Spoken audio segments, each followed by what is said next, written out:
أعوذ بالله من الشيطان الرجيم. بسم الله الرحمن الرحيم. يا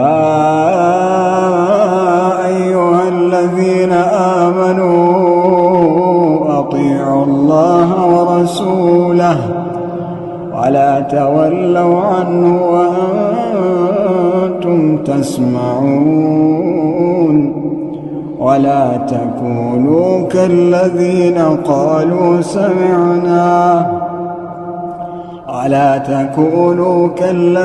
قالوا سمعنا هم لا يسمعون.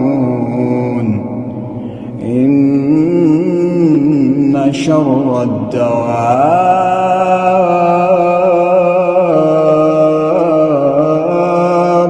عند الله الصم البكم الذين لا يعقلون.